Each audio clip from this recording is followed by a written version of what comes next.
Bueno, son las 4:05. Vamos a dar inicio con la oración inicial.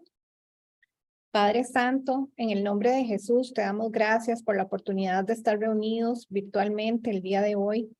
Gracias por nuestras vidas, por nuestras familias, por nuestra salud, por nuestros alimentos, por nuestros trabajos y por las bendiciones que nos das todos los días, porque son múltiples tus bendiciones.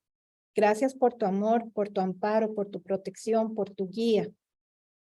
Voy a leer un versículo que quería leer el día de hoy, que yo sé que lo hemos escuchado mucho, pero a mí en lo personal me gusta mucho porque cuando me hice cristiana Dios me lo ponía mucho y creo que es como uno de los fundamentos y de las fortalezas para nosotros los hijos de Dios, y es Hebreos 11:1 y habla sobre la fe y dice: es pues la fe, la certeza de lo que se espera, la convicción de lo que no se ve. Gracias, Padre, por esa fe que has puesto en cada uno de nosotros, que es la llave a todas tus maravillas. Gracias porque por fe tenemos certeza de todas tus promesas y, de que y que tú vives en cada uno de nosotros. Gracias porque eres tan bondadoso y amoroso con nosotros que a pesar de nuestra insignificancia, una vez que hemos tomado esa llavecita de la fe, incluso materialmente te manifiestas en nuestras vidas a través de tu Espíritu Santo, para que tengamos certeza de tu existencia y nos abres ese mundo sobrenatural que es tu relación con nosotros. Te pedimos que nos ayudes a mantener siempre esa fe que nos da paz en estos tiempos de dolores de parto. Tus hijos tenemos las certezas que estas cosas tienen que pasar, pero que tú cuidas de nosotros y que no tenemos que tener miedo. Al contrario, debemos llevar ese mensaje de amor y de paz a tanta gente que lo necesita, porque solo tú llenas nuestros corazones, Padre Santo. Ponemos esta prédica en tus manos, te pedimos sabiduría para comprenderla y guardarla en nuestros corazones. Toma el control de nuestro entorno y de la conexión para que no haya interrupciones. En el nombre de Jesús cancelamos toda interrupción, toda represalia y toda venganza que venga en nuestra contra por estar escudriñando tu palabra. Amén y amén. Vamos a pasar ahora a la alabanza. Bueno, gracias, Padre, porque en este país todavía tenemos posibilidad de adorarte y de reunirnos presencialmente y virtualmente para estudiar tu palabra. Pasamos ahora con el pastor Fabricio, que nos va a dar la prédica el día de hoy. Buenas tardes, Dios los bendiga. Espero que se encuentren muy bien. Bienvenidos a todos los que nos están acompañando. En esta tarde vamos a darle continuidad a la prédica de la última prédica presencial acerca de las características de los pastores. Entonces voy aquí a detener el video y a compartir la pantalla. Padre Santo, en el nombre de Jesús, te damos las gracias por esta oportunidad de estar, Señor, nuevamente reunidos a través de la tecnología. Te pedimos, Padre del cielo, en esta tarde, que nos dé, Señor, entendimiento, Padre del cielo, para poder recibir el mensaje, para poder también analizar, Señor, y revisarnos cada uno de nosotros con esta lista de características y requisitos que es para toda la congregación, Señor, no solamente para los líderes, sino para todos nosotros, Señor. En el nombre de Jesús, venimos, Padre, poniéndonos la cobertura de la cabeza hasta los pies. Cancelamos toda represalia, toda venganza del enemigo en contra de cada uno de los que estamos escuchando y viendo esta prédica y nuestros parientes y familiares. Te pedimos, Padre amado, que toda transferencia, todo espíritu que venga a poner la mente nuestra en otros asuntos, en este momento queda totalmente inactivo, inoperante en el nombre de Jesucristo. Y te pedimos, Padre del cielo, en el nombre de Jesús, Señor, que podamos nosotros atesorar la información de la Escritura, Señor, y guardarla como lo que es, Señor, que es lámpara para nuestros pies. Yo renuncio al yo y declaro que yo no soy nadie ni nada, sino solamente un vaso de barro para tu gloria y para tu honra. En el nombre de Jesús. Amén.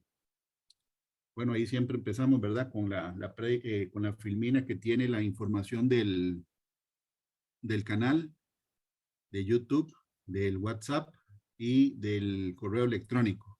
Entonces, la continuación, ¿verdad? De la prédica de la semana pasada, la presencial, es la segunda parte de cómo es que debe ser un pastor de acuerdo a las características que vienen en la Biblia. Y estábamos, ¿verdad? Escudriñando la última prédica presencial que el, los llamados que hace el Señor de los ministerios que Él escoge, es el Espíritu Santo el que los escoge, no es la persona la que escoge su ministerio. Y la semana anterior habíamos visto las primeras 3 características que salen en Primera de Timoteo 3, del 1 al 17. Dice, palabra fiel, si alguno anhela obispado, buena obra desea, pero es necesario que el obispo sea, y viene una lista con 17 requisitos.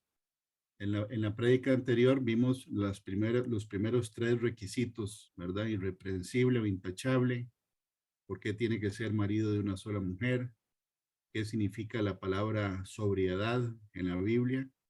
Y hoy vamos a tratar de terminar o desarrollar los siguientes 5 características o requisitos.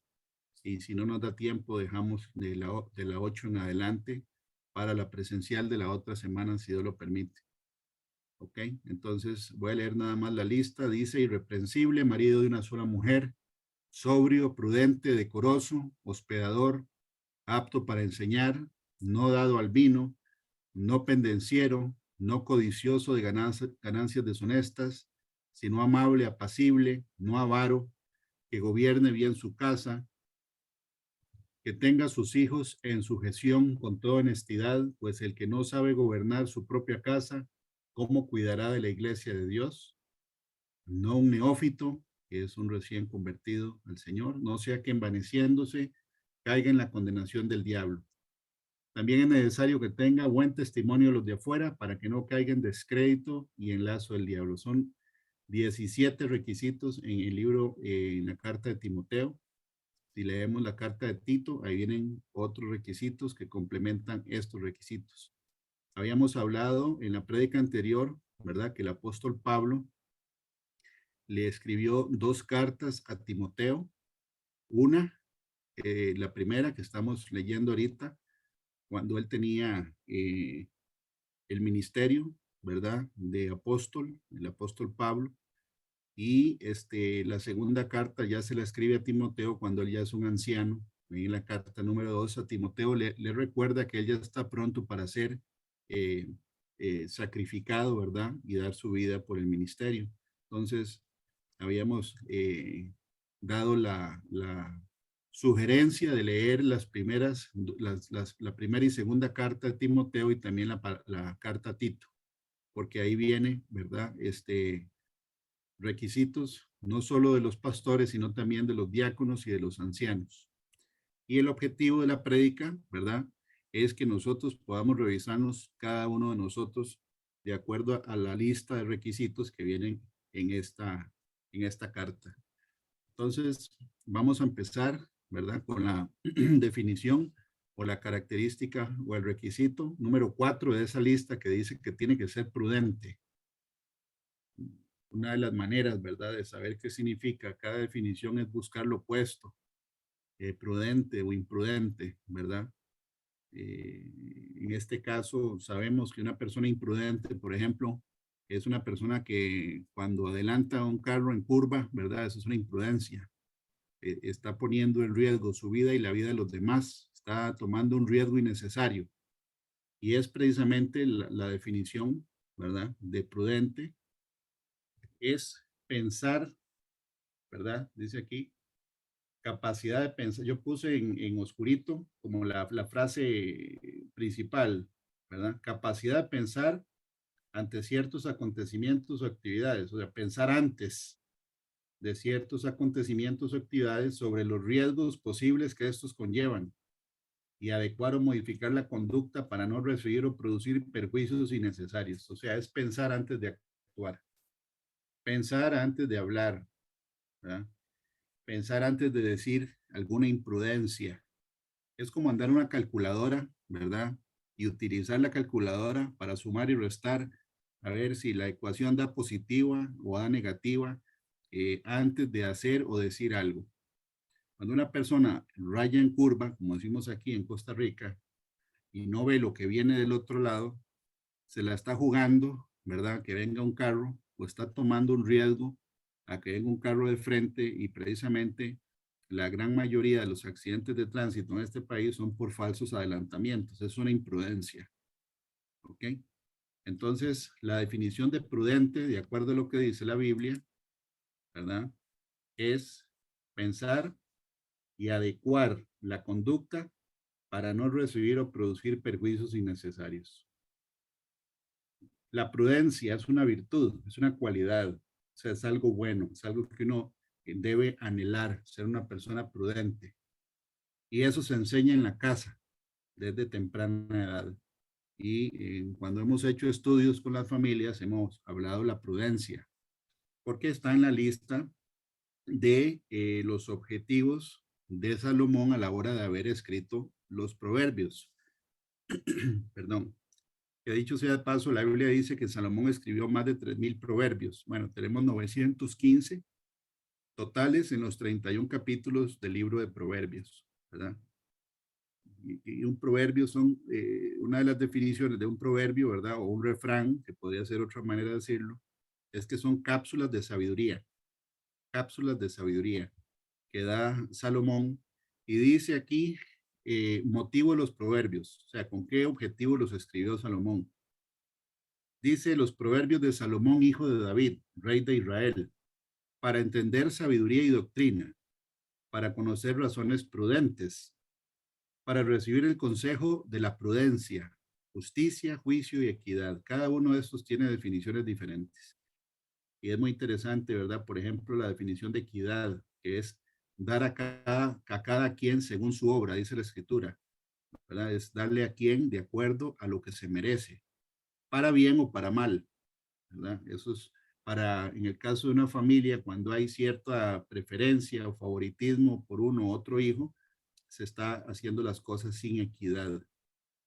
Hay que ser equitativos. Es parte de lo que dice Salomón, por lo cual él escribió los proverbios. Dice, para dar sagacidad a los ingenuos, que sería la traducción, a los ingenuos. Y a los jóvenes inteligencia y cordura, sanidad mental. Oirá el sabio y aumentará el saber, y el entendido adquirirá consejo para entender proverbio y declaración, palabras de sabios y sus dichos profundos. El principio de la sabiduría es el temor de Jehová. Los insensatos desprecian la sabiduría y la enseñanza.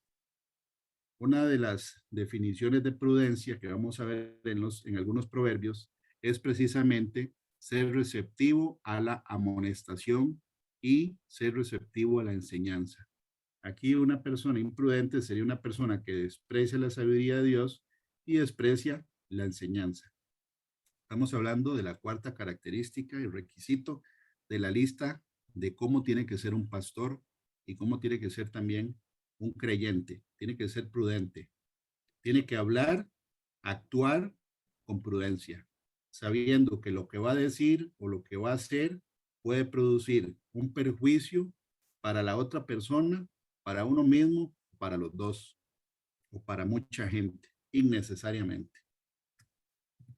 ¿Okay? Aquí, por ejemplo, vemos que en el Antiguo Testamento se da testimonio de varios hombres, ¿verdad? De personajes de alto calibre en la escritura, donde ellos recibían el testimonio de otras personas de que eran personas prudentes. Dice acerca de José, ¿verdad? Cuando él le interpreta el sueño al faraón, él mismo le dice, no está hablando de él, le dice, por tanto, provéase ahora faraón de un varón prudente.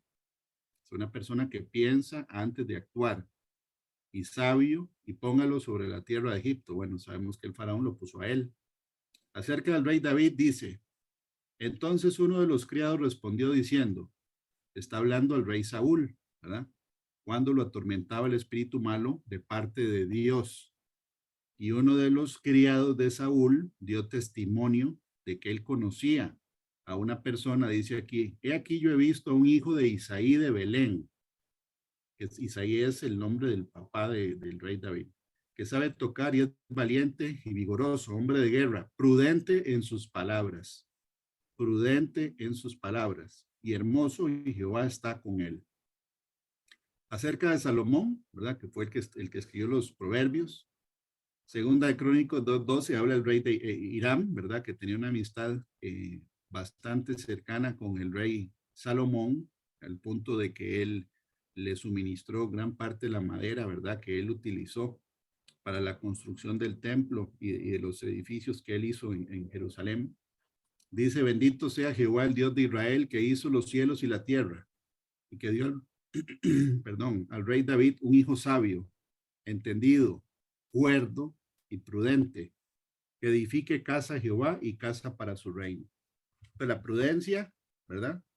Se puede decir que es una virtud que Dios aprecia, porque es parte de la lista de lo que tiene que tener un pastor, una persona que predique la escritura, que sepa que con sus acciones, con sus palabras, con sus actitudes, ¿verdad? Puede, si no es prudente, puede generar un perjuicio innecesario en las personas que están en la congregación y en él mismo. ¿Verdad? Y ahora vamos a ver, por ejemplo, en el Antiguo Testamento, en estos 3 versículos, la palabra que se usa como prudente, que aquí está la nomenclatura en la concordancia Strong, ¿verdad? Para que lo quiera buscar, que se pronuncia bin, también es traducido como discreto. Es una persona discreta, ¿verdad? No era un charlatán, por ejemplo, es un antónimo de ser prudente. Dice, vamos a ver algunos proverbios acerca de la relación que tiene la prudencia y la discreción y otras virtudes. Por ejemplo, en estos proverbios que vamos a leer aquí, ¿verdad? Mencionan todos estos, la mayoría tienen que ver con la manera en que uno habla, la manera y la forma de hablar y lo que uno dice. Dice en Proverbios 10:19, en las muchas palabras no falta pecado, mas el que refrena sus labios es prudente. Esta es una invitación a hablar lo necesario, ¿verdad? Cuando aquí dice que cuando hay muchas palabras no falta el pecado. Y está hablando, ¿verdad? De poder refrenar las palabras, de poder quedarse callado cuando es necesario callarse. Eso es ser prudente. No todas las opiniones de uno son importantes. Casi que muy pocas opiniones de una persona se pueden compartir, ¿verdad? Sin generar algún perjuicio. La palabra de Dios sí hay que compartirla, ¿verdad? Sin ningún tapujo. Yo estoy hablando de la palabra de Dios. Es compartir opiniones. No es que hay mucha gente que dice que yo soy una persona muy franca. Bueno, que sea muy franca no le da, ¿verdad? Digamos, el derecho de estar diciendo cosas imprudentes que van a herir a otra persona o van a generar problemas innecesarios. Uno no tiene que decir todo lo que piensa. Proverbios 10:13 dice, en los labios del prudente se halla la sabiduría. Otra vez, en los labios, en la manera en que habla. Dice, mas la vara es para las espaldas del falto de cordura. Como haciendo mención de que cuando uno habla sin prudencia o imprudentemente, se acarrea un castigo innecesario, una consecuencia innecesaria. ¿Ah? Proverbios 11:12 dice, el que carece de entendimiento menosprecia a su prójimo, mas el hombre prudente calla. Aquí está hablando de no, ¿verdad? Dar la opinión cuando uno va a decir algo que va a lastimar a otra persona, porque habla de menosprecio. ¿Ya? Y dice que el que carece de inteligencia menosprecia a su prójimo. Quiere decir que el menosprecio es parte de la imprudencia, porque eso nos está colocando en una posición de altivez o de orgullo, pensando que uno es superior o mejor a la otra persona en X o Y cosa. Eso es menospreciar a la persona. Y dice que el hombre prudente calla. ¿Okay? Otra vez, la manera de hablar. Proverbios 14:8. La ciencia del prudente está en entender su camino, más la indiscreción de los necios es engaño. Aquí hay un contraste entre la prudencia y la indiscreción. Y vemos que aquí abajo, ¿verdad? Hay algunos sinónimos de indiscreto, entrometido. Una persona entrometida que se mete donde no lo llaman o no la llaman. Importuno, ¿verdad? Es una manera, de hecho, es la manera correcta de escribir inoportuno. Se puede poner inoportuno, ¿verdad? O importuno.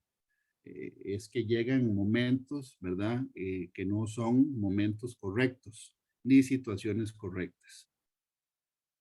Se mete en conversaciones donde nadie lo ha llamado. Se mete a opinar donde nadie le ha pedido la opinión.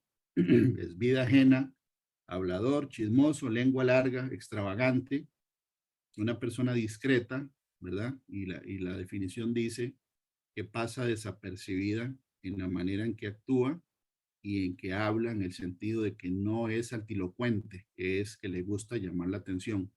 Por eso yo puse una palabra, ¿verdad? Que resume la altilocuencia, que es extravagante. Extravagante, que le gusta llamar la atención. ¿Ok? Entonces, dice que la prudencia y la indiscreción son opuestos. Proverbio 16:23 dice, el corazón del sabio hace prudente su boca y añade gracia a sus labios. Hablar con gracia, ¿verdad? O sea, que lo que uno diga está pensado antes de hablar, ¿verdad? Para poder transmitir lo que uno quiere decir de una manera efectiva, sin ponerle ni quitarle cosas que uno no tiene que decir. ¿Quién es el que nos hace prudentes a nosotros? ¿Verdad? Es el Espíritu de Dios. De hecho, la Biblia dice otras características de ser una persona prudente. Dice en Proverbios 12:16, por si lo quieren apuntar por ahí, porque es una lista interesante, ¿verdad? Aquí puse yo algunas en la presentación, en la filmina, pero aquí por otro lado yo he apuntado algunas solo para mencionarlas. Dice Proverbios 12:16, el necio al punto da a conocer su ira, mas el que no hace caso de la injuria es prudente. Entonces, no hacer caso de una injuria es ser prudente, dejarla pasar. Una injuria, ¿verdad? Es una mentira que afrenta en contra del honor y el buen nombre de una persona y de la dignidad de la persona. Dice que el necio al punto da a conocer su ira, mas el que no hace caso de la injuria es prudente. Una persona prudente, ¿verdad? No se deja llevar fácilmente por la ira. La Biblia dice, airados, pero no pequéis. Hay momentos donde uno se enoja. El tema es qué hace uno con el enojo, ¿verdad? Porque la Biblia, hay un dicho que dice que el que se enoja pierde, ¿verdad? Y en el sentido espiritual, en la mayoría de las casos es cierto.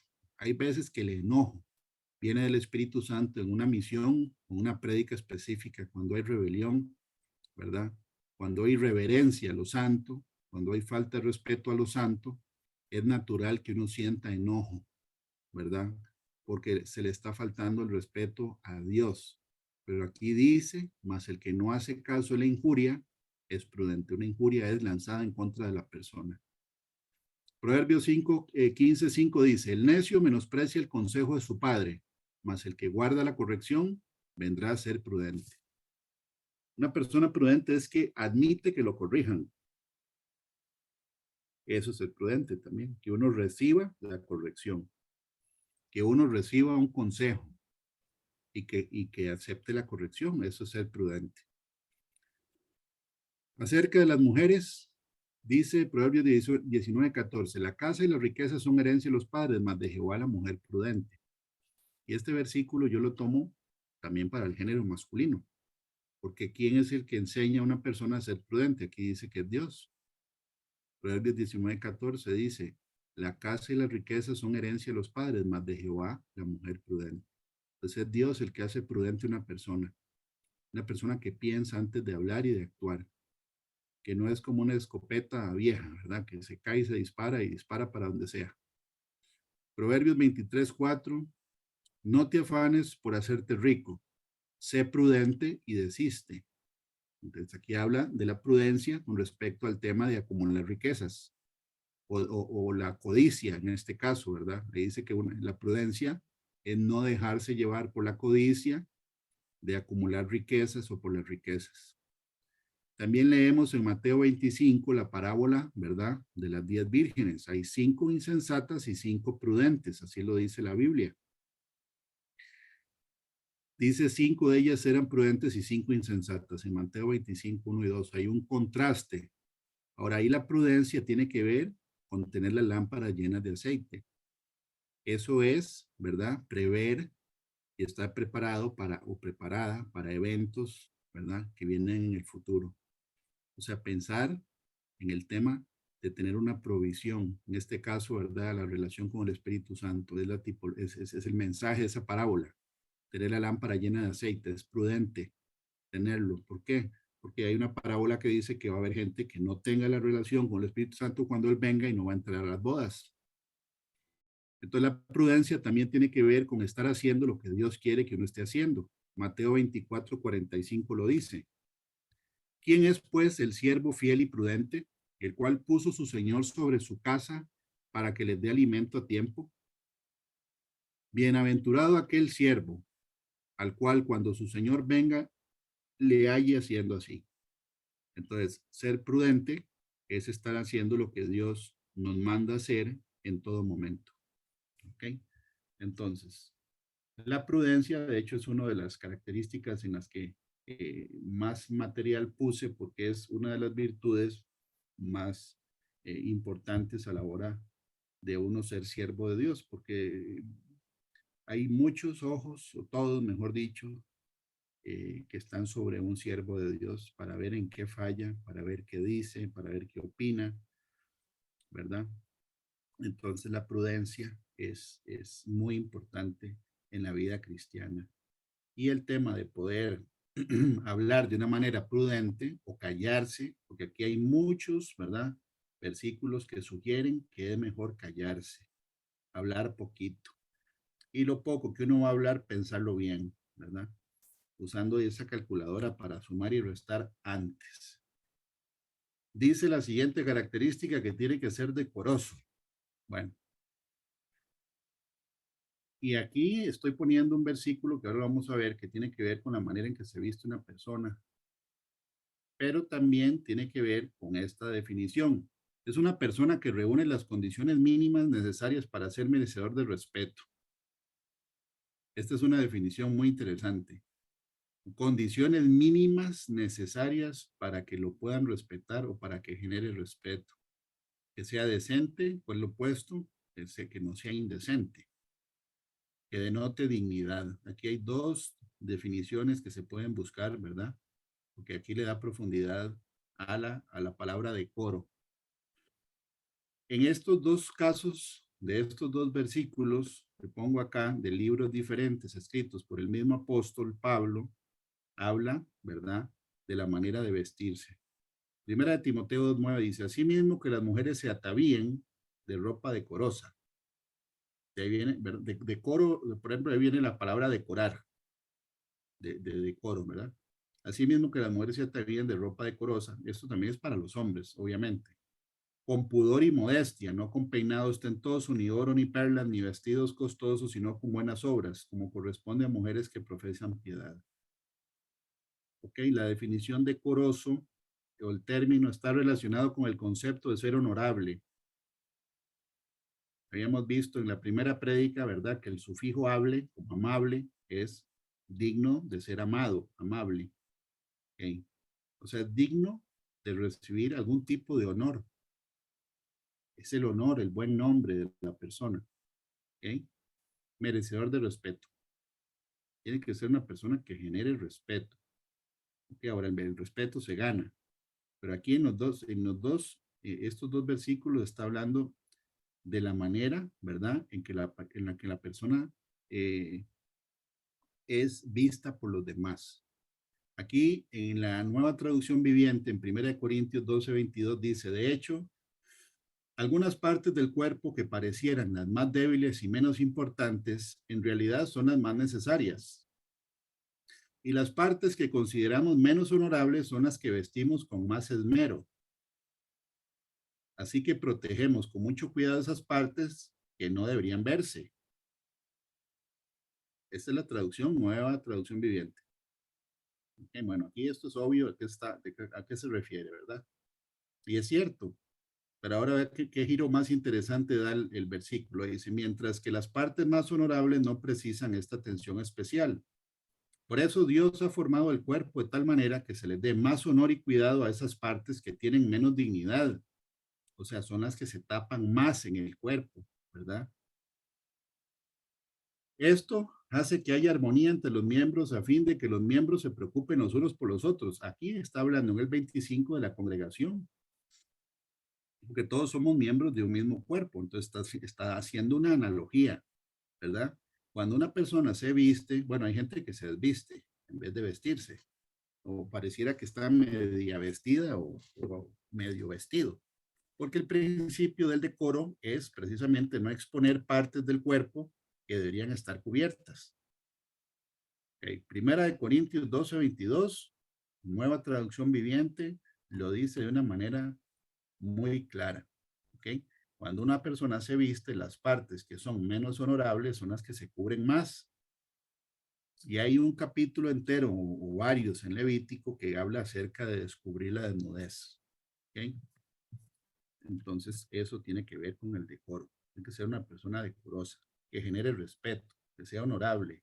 Honorable es que tenga, que sea merecedor de honor y que sea merecedor de respeto. Las condiciones mínimas para que sea merecedor de respeto. ¿Ok? Esa es la definición de decoroso.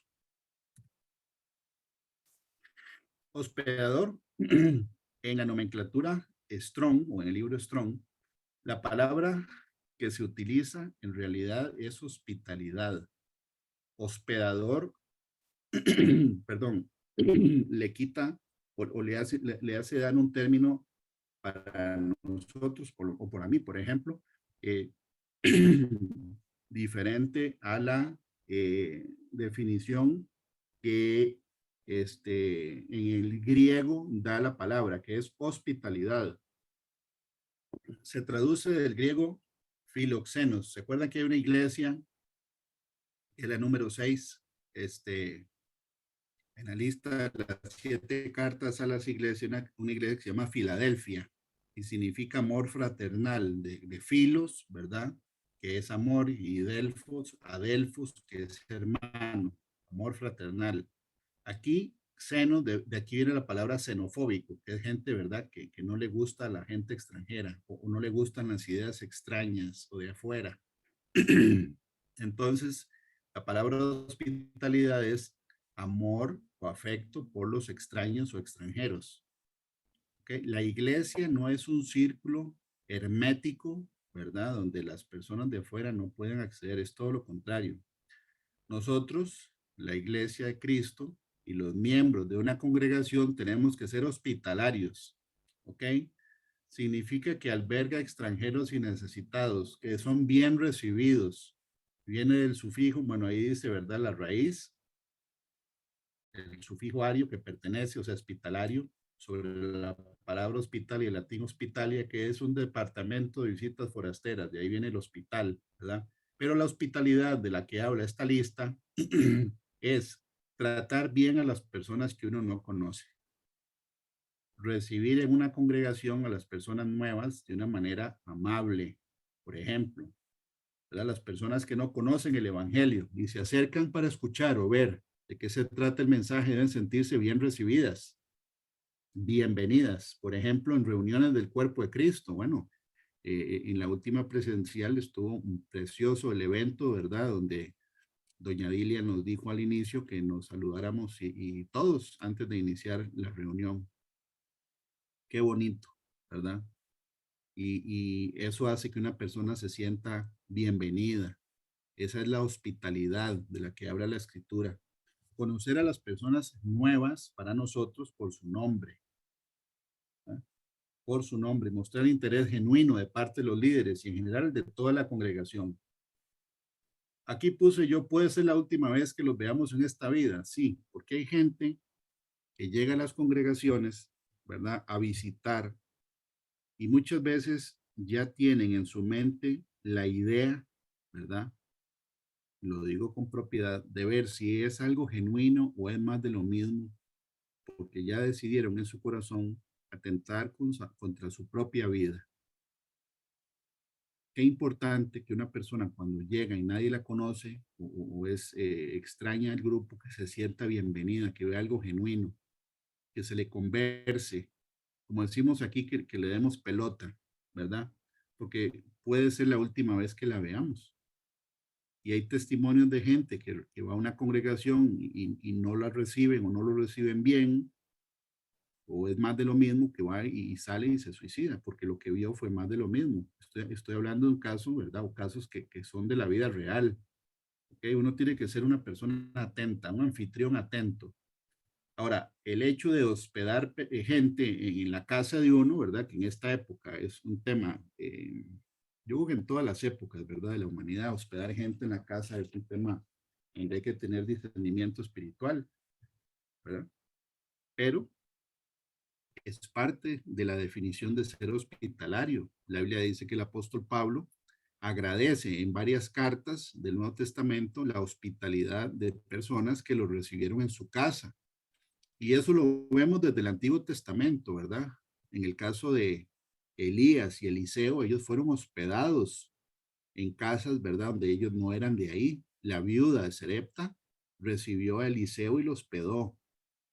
Y a Eliseo también lo hospedó una señora, ¿verdad? Que le hizo hasta un cuartito y le puso un escritorio y una silla para que él se quedara ahí porque era un siervo de Dios. Entonces, pero primero se dieron cuenta si eran o no siervos de Dios, si eran o no gente de bien. Uno no puede meter a cualquier persona a la casa, ¿verdad? Pero sí es parte de la hospitalidad. Dice en Hebreos 13 acerca de los deberes cristianos, dice, permanezca el amor fraternal, ¿no? Por eso es que la iglesia que tiene la promesa del arrebatamiento se llama Filadelfia, que es amor fraternal, la iglesia misionera. No os olvidéis de la hospitalidad, porque por ella algunos sin saberlo hospedaron ángeles. Bueno, da la referencia de Abraham y de Lot, ¿verdad? Aquí dice sin saberlo. Yo no sé cuál de los dos no sabía que eran ángeles, pero aquí dice sin saberlo, porque pone la referencia. Ahora, en algún momento nosotros podemos ser probados por Dios donde haya una persona o un ángel que se presente como una persona y nosotros, ¿verdad? No sepamos que sea un ángel y nos están probando a ver la hospitalidad nuestra. Eso sucede, eso sucede. Y dice aquí, acordados de los presos como si estuvieseis presos juntamente con ellos y de los maltratados como que también vosotros mismos estáis en el cuerpo. Esto tiene que ver con la hospitalidad. Ahora, ¿cómo puede ser uno un hospitalario si uno no es el anfitrión? Sí, uno puede ser hospitalario en una visita, ¿verdad? Uno puede mostrar afecto, bondad y amor por la gente que no conoce cuando uno es visita, no solo cuando es anfitrión. Entonces, esa es la definición, ¿verdad? De esa característica que Dios pide del pastor, que sea hospitalario.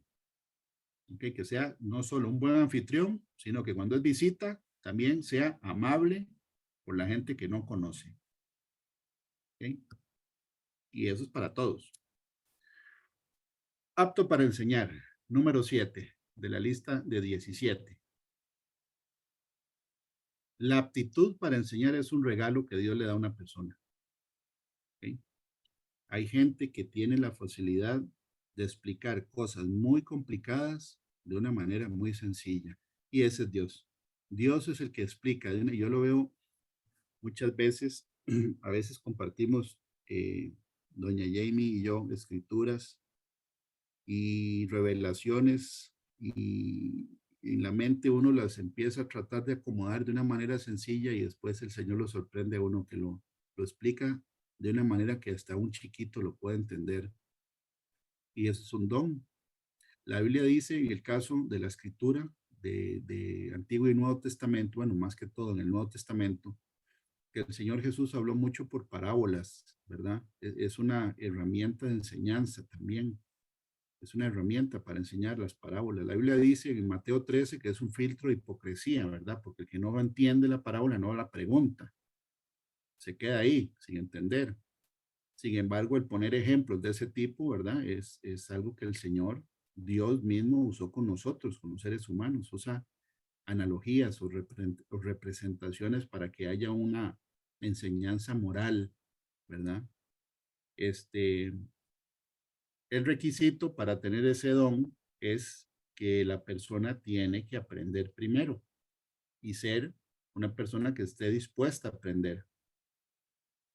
Y la Biblia dice que nosotros nunca vamos a dejar de aprender la escritura, nunca. Hasta en el cielo lo vamos a seguir escudriñando. El escudriñar, ¿verdad? No es lo mismo que una lectura superficial. Escudriñar es profundizar, ¿ok? Profundizar en las definiciones, profundizar en la raíz de la palabra, ya sea en hebreo o en arameo, ¿verdad? Que hay palabras en el libro de Daniel y el libro de Ezequiel, algunas están en arameo, pero hay herramientas gratuitas, ¿verdad? Como la BLB, que es la Blue Letter Bible, que es una aplicación gratuita que se puede bajar en un teléfono, en una tableta, en donde sea, ¿verdad? De hecho, uno la puede, no necesariamente la tiene que descargar, la puede usar inmediatamente ahí en alguna de estas, de los buscadores, para escudriñar la palabra original en el lenguaje original. Escudriñar continuamente es un requisito para poder enseñar las revelaciones de las escrituras. Y ahora vamos a ver que la Biblia dice, ¿verdad? Que una persona que enseña la escritura saca de un baúl, es una analogía, saca de un baúl tesoros viejos y nuevos. ¿Okay? La Biblia dice en el Salmo 25:5, y es un versículo que el Señor dio hace unas semanas, encamíname en tu verdad. Es un camino, la verdad es Él mismo, ¿verdad? Que es Jesucristo. El Señor dice, yo soy la verdad, el camino y la vida. Enséñame, porque tú eres el Dios de mi salvación, en ti he esperado todo el día. Es una persona que enseña la palabra de Dios, tiene que ser enseñado con la escritura y con la presencia del Espíritu Santo. Salmo 119, 160, ok. Encamíname en tu verdad, enséñame. ¿Cuál es la verdad? Toda la palabra, toda. La suma de tu palabra es verdad. La Biblia no viene dividida, por ejemplo, en tópicos o en temas. No es que haya un tomo para el adulterio, ¿verdad? Un capítulo para la fornicación, un índice o un anexo que venga solo para el tema del divorcio. No, la Biblia dice la suma de tu palabra es verdad. Quiere decir que cuando uno investiga, por ejemplo, el tema de el matrimonio o del adulterio, hay un poquito en el libro de Génesis, bueno, un poquito no, bastante en Génesis, en Éxodo, Levítico, Números, Deuteronomio, y en cada libro hay un poquito de información y la suma de toda esa información, eso es lo que piensa Dios de ese tema específico. Y en todos los libros hay revelación y la palabra nunca se contradice, se complementa. Pero la suma, ¿verdad? De la palabra es la verdad. ¿Qué piensa el Señor, por ejemplo, acerca de los mandamientos? La suma de tu palabra es verdad. Hay mandamientos, ¿verdad?, que están en el libro Levítico. Por ejemplo, perdón, el tema de la homosexualidad no viene en los 10 mandamientos. Eso está en el libro Levítico. El tema de no comer sangre, ¿verdad? Está en el libro Levítico. El tema de levantarse delante de un anciano dice que es un mandamiento, está en el libro Levítico. Y el Señor lo dice que es Él el que firma el mandamiento. Dice, delante de las canas te levantarás y tendrás reverencia al anciano. Y dice, yo Jehová. Entonces, la suma de tu palabra es verdad. Hay que estudiar toda la palabra. Y eterno es todo el juicio de tu justicia.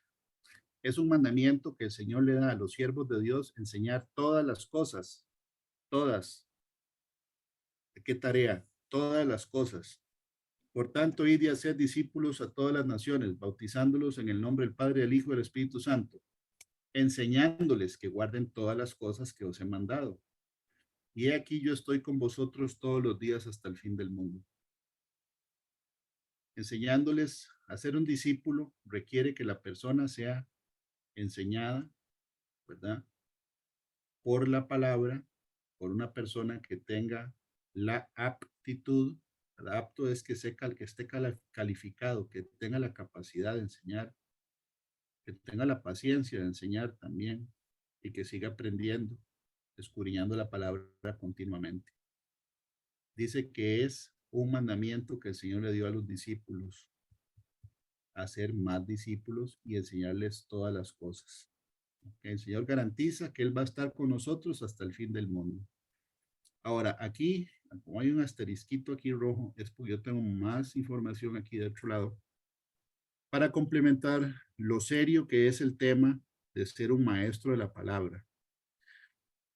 La Biblia dice, por ejemplo, en el libro de Mateo 13, del 51 al 52, para el que lo quiera apuntar, Jesús les dijo, ¿habéis entendido todas estas cosas?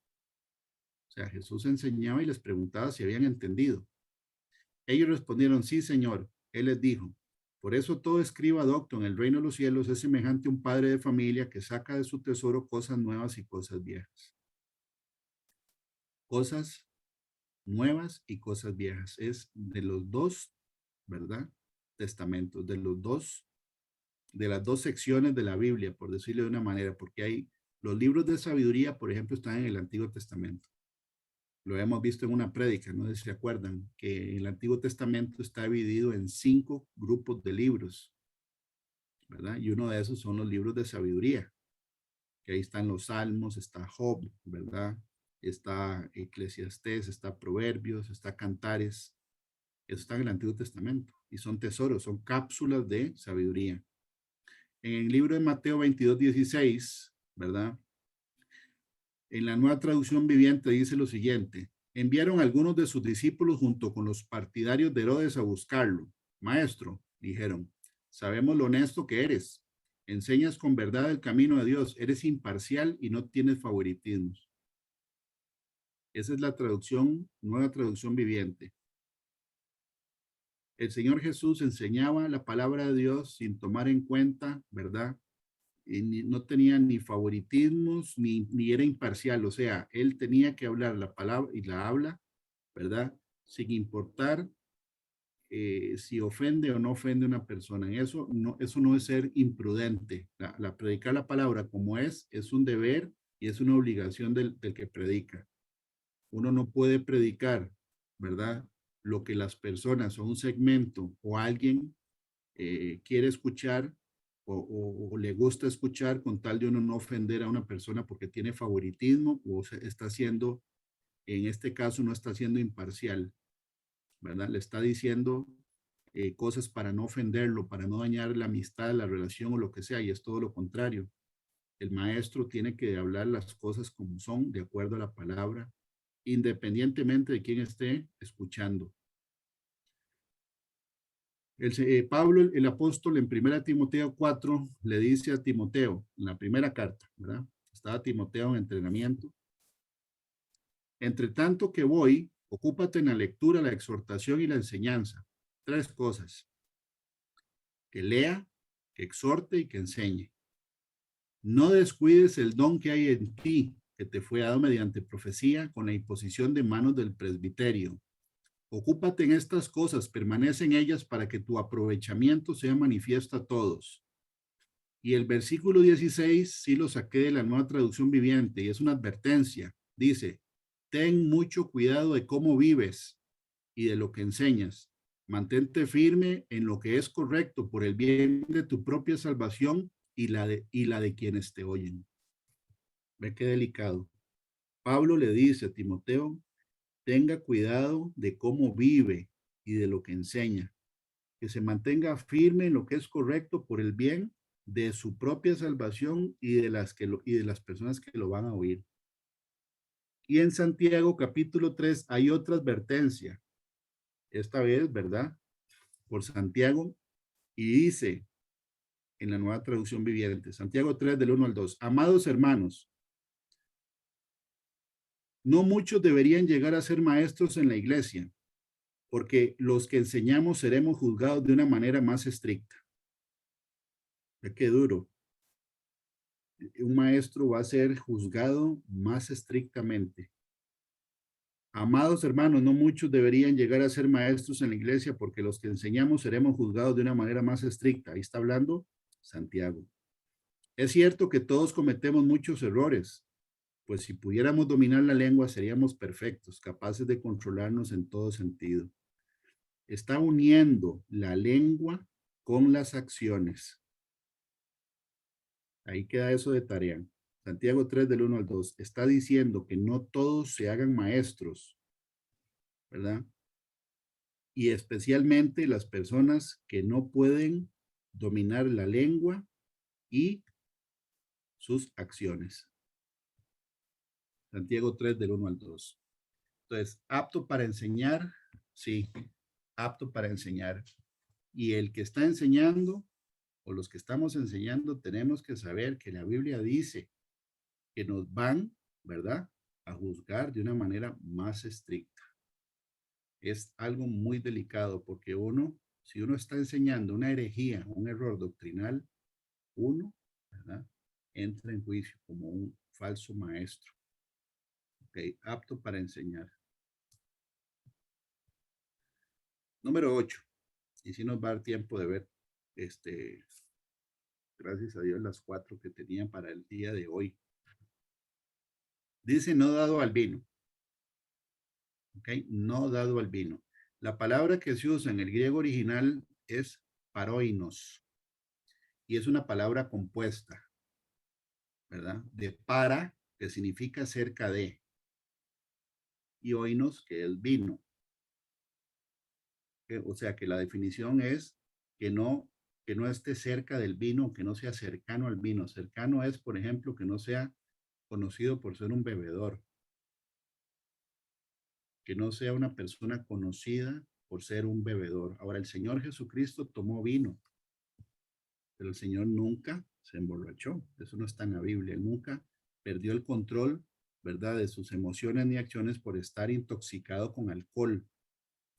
Ahí es donde viene algo, ¿verdad?, que la Biblia dice, desde el Antiguo Testamento, si uno empieza a escudriñar la suma de tu palabra, ¿verdad?, que es verdad, acerca del licor hay muchos versículos, pero aquí, ¿verdad?, están algunos de Isaías en 2 traducciones diferentes y todavía, ya que tenemos tiempo, porque son apenas las 5 y me rindió mucho, gracias a Dios, voy a compartir la de la Reina Valera, porque Isaías 5:22 dice lo siguiente: hay de los que son valientes para beber vino y hombres fuertes para mezclar bebida. Me llama la atención, hombres fuertes para mezclar bebida. Ya vamos a ver por qué estoy haciendo énfasis en esa frase, hombres fuertes para mezclar bebida.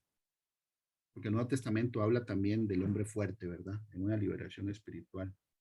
Dice la nueva versión internacional: hay de los valientes para beber vino, de los valentones que mezclan bebidas embriagantes, que mezclan.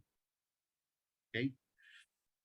La nueva traducción viviente, el mismo versículo: qué aflicción para los que son campeones a la hora de beber vino y se jactan de la cantidad de alcohol que pueden tomar. Y es cierto, en el mundo, ¿verdad?, los impíos, hay como una competencia a ver quién aguanta más licor.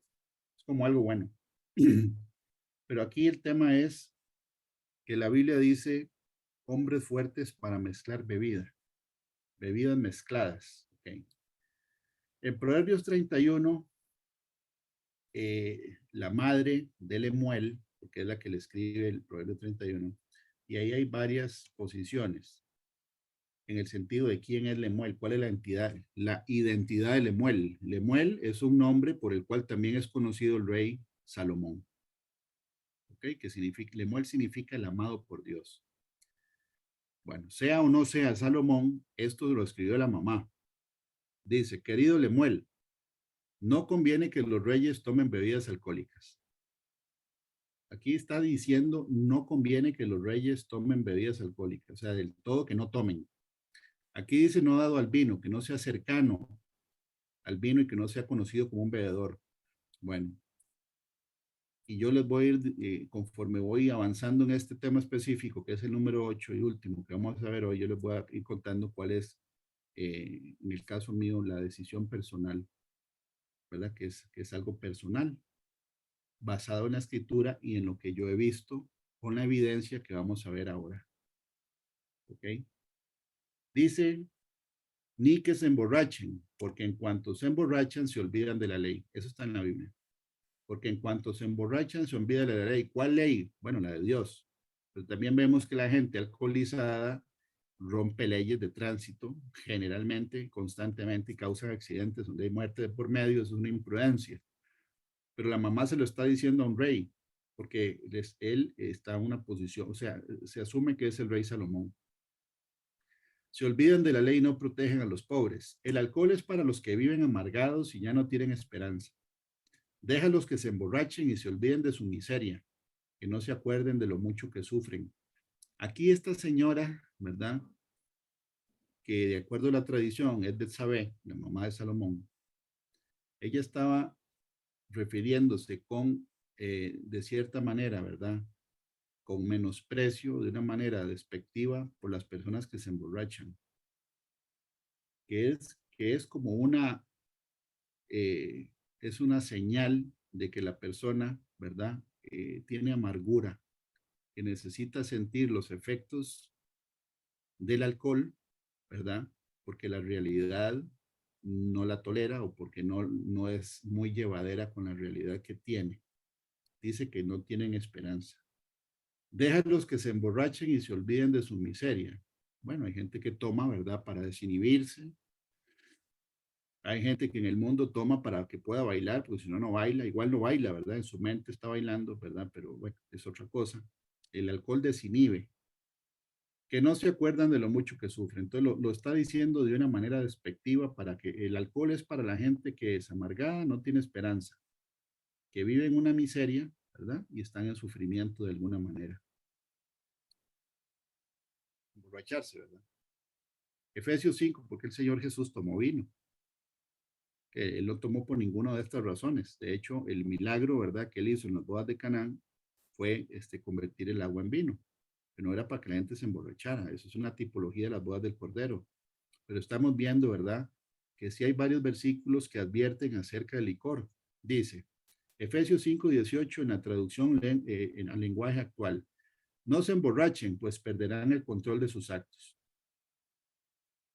En la Reina Valera 60 dice, no os embriaguéis con vino en la cual hay disolución. Y la palabra disolución es desenfreno.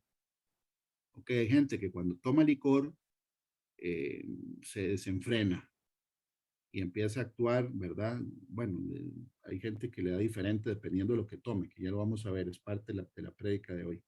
Porque los licores hoy se le llaman bebidas espirituosas.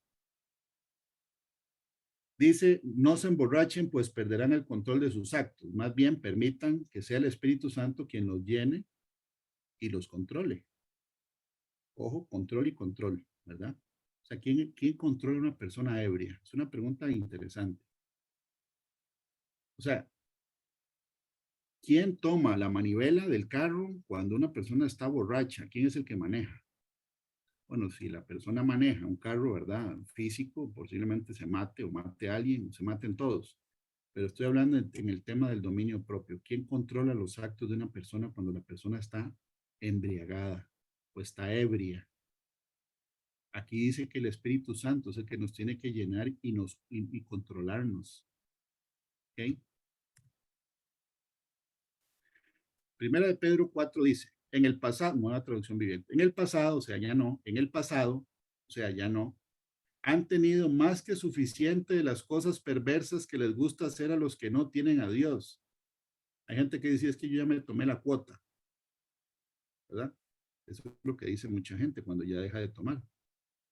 Pero aquí Pedro está diciendo que en el pasado ya hubo suficiente tiempo, ¿verdad? Y oportunidad para hacer cosas perversas que le gusta hacer a los que no tienen a Dios. Inmoralidad y pasiones sexuales, parrandas, con mayúscula, porque de eso se trata, parrandas, borracheras, fiestas desenfrenadas y abominable adoración a ídolos. No es de extrañarse que sus amigos de la vieja vida se sorprendan de que ustedes ya no participan de las cosas destructivas y descontroladas que ellos hacen. Por eso los calumnian. Pero recuerden que ellos tendrán que enfrentarse con Dios, quien está listo para juzgar a todos, tanto a vivos como a muertos. ¿Ok? Entonces, sí es cierto, la gente cuando uno le dice que uno no toma, empiezan a insistir. ¿Y por qué? ¿Y por qué no toma? ¿Y por qué no lo dejan? ¿Y que esto y lo otro? Es una necedad para que una persona tome, para que se desenfrene y dé mal testimonio. Ese es el enemigo tirando la carnada. Proverbios 23 dice, en la traducción lenguaje actual, el borracho llora y sufre, anda en pleitos y se queja, lo hieren sin motivo y le ponen los ojos morados. Esto le pasa por borracho y por probar nuevas bebidas. Querido jovencito, no te fijes en bebidas embriagantes que atraen por su color y brillo, pues se beben fácilmente, pero muerden como víboras y envenenan como serpientes. Víboras y serpientes en bebidas. Si las bebes, verán cosas raras y te vendrán las ideas más tontas. Algunas traducciones dicen ideas estúpidas, otras dicen desenfreno. O sea, que pierden el dominio propio y ya empiezan a ponerse, personas empiezan a seducirse o a seducir y eso es parte de lo que el Señor nos está diciendo en toda esta octava característica que es no dado al vino. Sentirás que estás en un barco navegando en alta mar. Te herirán y no te darás cuenta, te golpearán y no lo sentirás y cuando te despiertes, solo una idea vendrá a tu mente. Quiero que me sirvan otra copa. Entonces, aquí dice, ¿verdad? No te fijes en bebidas embriagantes que atraen por su color y brillo. Okay. El tema de la mercadotecnia actual, hay un montón, ¿verdad? De bebidas. En este caso, aquí en la filmina que está proyectada, no es un licor, pero es un ejemplo, porque ahora sí vienen licores en las que siguen. Nada más estoy poniendo un ejemplo. El Salmo 74 tiene un título que dice apelación de Dios en contra del enemigo. ¿Ok? Y el versículo, el 3 al 4 dice, de la Reina Valera 1960, dirige tus pasos a los asolamientos eternos, a todo el mal que el enemigo ha hecho en el santuario. El santuario es el lugar santo. Satanás le gusta meterse en el lugar santo. ¿Ok? Él se filtra y se mete en las congregaciones. Por ejemplo, están las 7 cartas. Se mete espíritus de Jezabel, se mete doctrina de Balaam, ¿verdad? Se mete doctrina de los nicolaitas. Él se filtra en el santuario. Y dice, tus enemigos vociferan en el medio de tus asambleas. Han puesto sus divisas por señales. ¿Qué es una divisa? Es una señal exterior para distinguir personas, grados u otras cosas, insignia o emblema de una persona, familia o grupo de interés. Es un estandarte, es una manera de identificar, ¿verdad? Que Satanás está detrás, ¿verdad? De lo que se está viendo. Pero la mayoría de las personas del mundo que están ciegas espiritualmente no pueden discernir nada de lo espiritual porque para ellos dice la Biblia que son locura.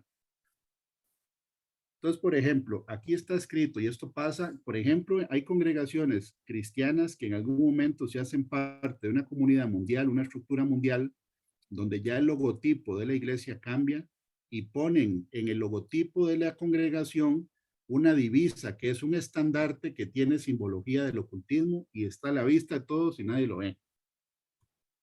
Es como la masonería, es como la pirámide con el ojo arriba, ¿verdad? Que está en el billete de $1. A ellos les gusta.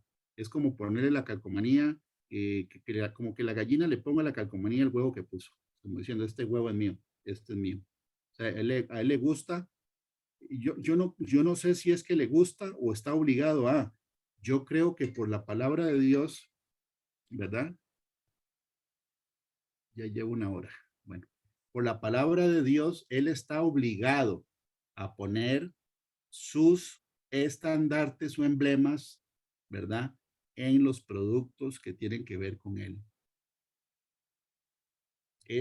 Y así lo hacen las congregaciones donde se filtra la masonería, la hechicería, el satanismo, etcétera.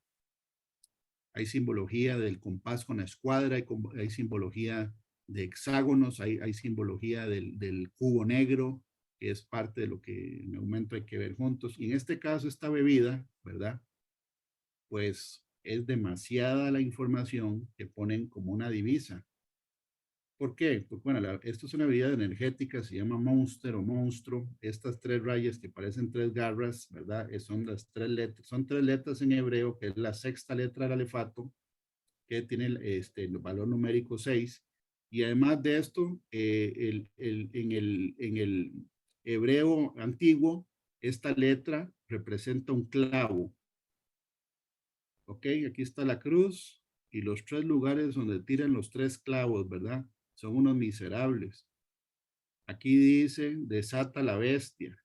Este es un símbolo satánico y aquí vienen los tres seises y los tres clavos con que en teoría ellos, ¿verdad? Están poniendo que fue lo que hicieron con el Señor en la cruz. Y hay gente que paga por esto. Tras de eso, tras de eso paga para tomarse esto. ¿Qué sustancias le ponen a esas bebidas? ¿Qué pactos tienen esas bebidas? Si desde afuera de la lata, ¿verdad? O en el envase, están poniendo sus divisas por señales los enemigos de Dios que vociferan en medio de las reuniones de los santos. Y una persona que es hijo o hija de Dios, que tiene que estar metiendo esto en el templo del Espíritu Santo, que es el cuerpo de uno. ¿Ok? Entonces vea qué profundo. El punto 8, en ese me voy a extender un poquito. Ya vamos a terminar, ¿verdad? Pero aquí estoy poniendo un ejemplo de que sí, genuinamente ponen sus divisas por señales. Ahora, en el tema de los licores, ¿verdad? La foto que está aquí a la izquierda es una foto de una caja, y yo no sé si se puede decir o no, pero bueno, es un whisky, ¿verdad? Tiene la etiqueta del color que sale proyectado aquí, y atrás vienen dos galardones, ¿verdad? Porque los premian. Y aquí dice, ¿verdad? Eh, los maestros del whisky escocés, y hay un sellito de premio que dice el negocio de los espíritus. Aquí se ganaron la de oro en el 2020. Y aquí del otro lado, ¿verdad? Este es de Escocia, esto es europeo, también es el nombre de una revista.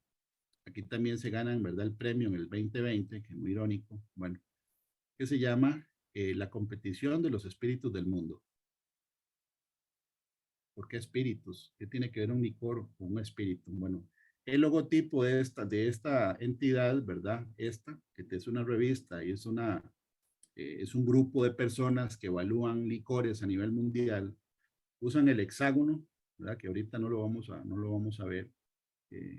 Esta es la parte interna, ¿verdad? Que se forma cuando uno ve la estrella de las 6 puntas, ¿verdad? Que a nivel tridimensional es un hexágono. Aquí está la estrella con la punta para abajo, ¿verdad? Que es simbología satánica, que es Baphomet. Pero aquí dice espíritus, espíritus, espíritus, y los premian. Ellos están obligados a poner sus emblemas o estandartes en sus productos. Aquí lo pueden leer, ¿verdad? En la marca. Y aquí dice que es un vino tan especial que está protegido por el diablo. Esto no es mercadotecnia, eso es otra cosa. ¿Ok? Y eso la gente lo compra, o sea, tiene que pagar tras de eso para meter esto en el cuerpo. Un vino tan especial que está protegido por el enemigo. Otro, eso está en cualquier lugar, eso es parte de los anuncios de ellos. Dice, haga más tratos con el diablo y la marca de la bebida. Y eso se lo toman las personas. Okay, aquí está el emblema, muy gráfico. Están obligados a poner el emblema. Sus divisas por señales. Okay, aquí hay otros dos que aquí están bastante gráfico. Este es un whisky que tiene sabor a sidra de manzana. Okay, y se llama mordida de serpiente. Y el emblema, ¿verdad? Ahí está, como lo dice el proverbio. Que no veas, que no mires al vino cuando rojea, porque dice que entrará suave, más al final morderá como serpiente. ¿Quién es o qué es lo que toma control una persona cuando se emborracha? ¿Qué es? ¿Por qué se llaman bebidas espirituosas? En este aquí peor todavía, esto es una mezcla. Es una mezcla, le dicen blend, que en inglés es una mezcla. En este caso dice que trae miel de abeja y trae cinnamon. Juanca, ahí si me ayuda, porfa, o Adriana, o alguien. Canela. Canela. Canela y miel de abeja. Dice que tiene un 45% de vodka para un espíritu más suave y más fuerte. Espíritu. Y se llama Sinferno, porque sin en inglés es pecado. Y aquí dice inspirado pecaminosamente, con toda la simbología, ¿verdad? Satánica que tiene aquí. Y la gente lo compra y se lo toma. Okay, vemos otro ejemplo. Esta es una ginebra. Vemos Vittorio Spirits. Otra vez, espíritus. La marca, esta es la casa. La marca es serpiente y paloma. Y aquí está el logotipo. Jim Beam, ¿verdad? Que es un bourbon, que es un whisky hecho en Estados Unidos. Aquí ponen, ¿verdad? Que la marca de específicamente, ¿verdad? Que es hecho en Kentucky, en el estado, es la tajada del diablo o la cortada del diablo o la parte del diablo. Nuevamente, ¿por qué le ponen eso? ¿Por qué la simbología de la serpiente? ¿Por qué bebidas espirituosas? ¿Por qué tanto que ver con el ocultismo? Aquí vemos, ¿verdad? Moonshine es como decir un licor de contrabando aquí, algo parecido. Este es de California.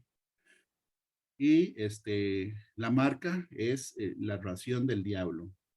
Como decir, la parte que le toca a él o la parte que le está dando al que lo fabrica. Y aquí está el logotipo. Ellos ponen sus divisas como señal. Tienen que ponerla. Y la gente los toma, los compra. Aquí, más gráfico no se puede, el diablo dentro de la botella. O el diablo dentro en la botella. Es un vodka. Entonces, ¿cuál es la conclusión personal en el sentido de las bebidas espirituosas?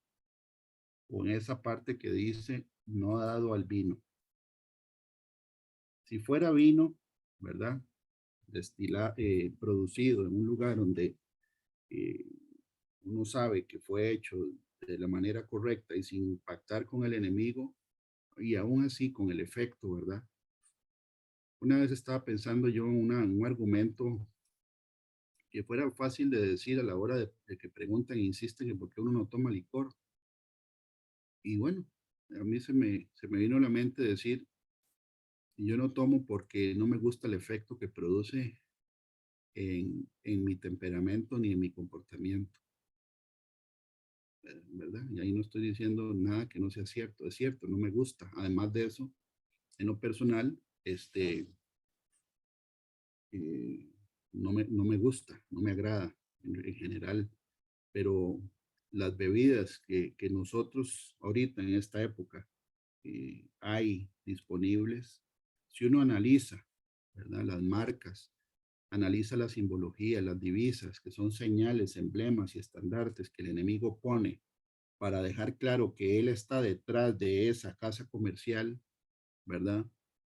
Eso, el Hijo de Dios, en obediencia, lo tiene que evitar. No podemos participar de la obra de las tinieblas, sino más bien tenemos que reprenderlas. ¿Ok? Entonces, esa es la prédica del día de hoy. Terminamos en la característica número 8. Nos faltan 9 más, pero eso las vamos a ver en la presencial, si Dios lo permite, de hoy en 8. Que Dios los bendiga y que pasen muy buenas tardes. Y le paso la oración, la palabra a Adriana para la oración final. Que Dios los bendiga.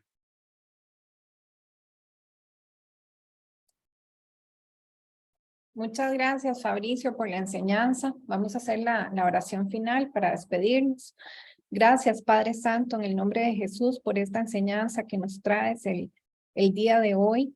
Guárdala en nuestros corazones, Padre Santo, y ayúdanos a cada uno de nosotros a poder cumplir, a poder tener estas cualidades que eres tú quien pone en nosotros, Padre Santo, en el nombre de Jesús.